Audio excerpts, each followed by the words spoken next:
Imaginez un peu. On vous confie les clés non pas d'une voiture, mais d'une ligne de chemin de fer flambant neuve.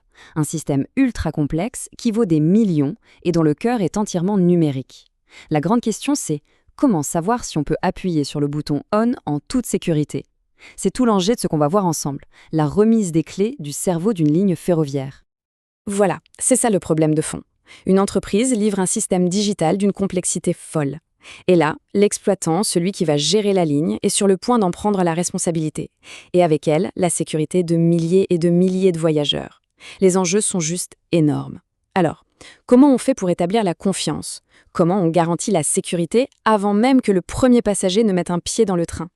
Au cœur de tout ça, il y a une pièce maîtresse, le poste d'aiguillage informatisé, qu'on appelle PAI. Pensez-y comme le cerveau de la ligne. C'est le centre de contrôle qui garantit qu'aucun train ne pourra jamais se retrouver sur la même voie qu'un autre. C'est lui, en quelque sorte, notre étudiant, celui qui doit passer son grand oral. Et qui sont les examinateurs dans cette histoire? Eh bien, c'est une équipe d'experts totalement indépendants, le groupe technique spécialisé, ou GTS. Il faut vraiment les voir comme un jury d'examen, dont le seul et unique rôle est de tout vérifier, dans les moindres détails. Et leur verdict, il est sans appel. Bon, maintenant qu'on a posé le décor, avec d'un côté notre étudiant, le PAI, et de l'autre les examinateurs, le GTS, on va pouvoir plonger dans l'examen lui-même. Et vous allez voir, cet examen commence de façon assez surprenante par une véritable montagne de paperasse. Et oui, avant de toucher au moindre bouton, avant même d'allumer le système, absolument tout doit être décortiqué sur le papier. C'est la première grande étape, on pourrait dire l'épreuve écrite, la vérification de la piste documentaire. Et la copie d'examen, c'est quoi? C'est le dossier de transfert initial, le DTI.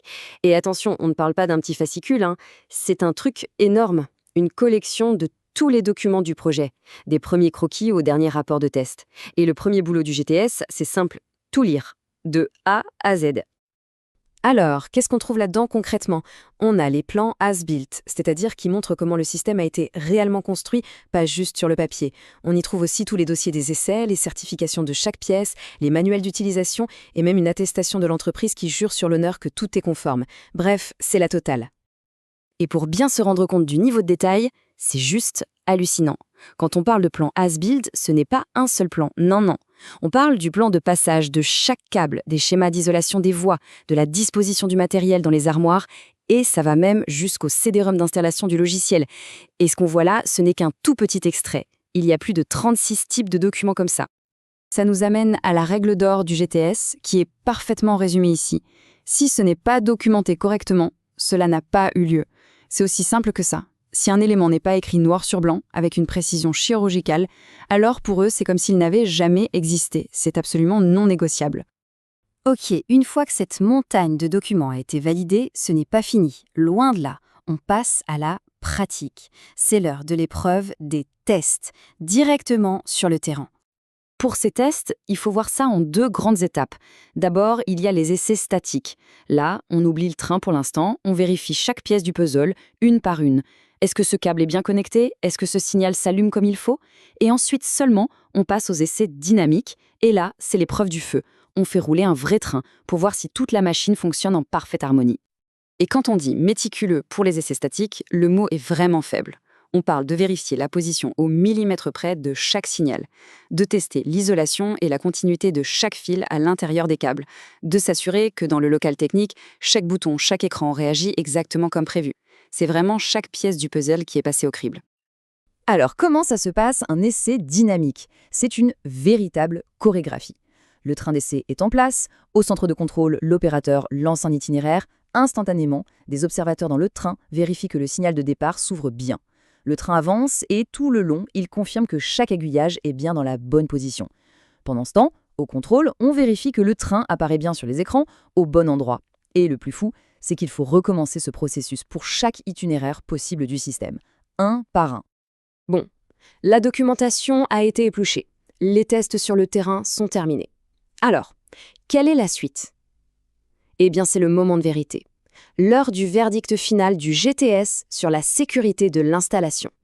Et ce verdict, il n'est pas juste donné à l'oral, tout est officiellement consigné dans un document absolument essentiel, le rapport de vérification technique, ou RVT. C'est en quelque sorte le bulletin de notes officiel du système.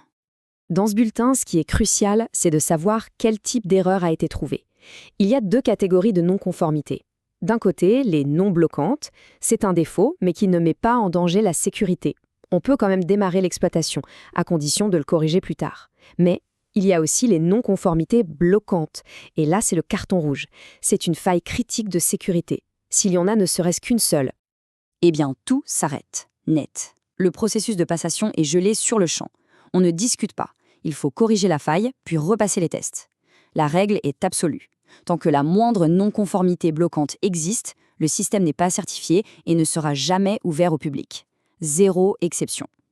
Et c'est tout ce processus, ce travail de l'ombre, invisible pour les voyageurs, ce mélange de paperasse et de tests ultra poussés qui constitue la fondation même de la sécurité ferroviaire.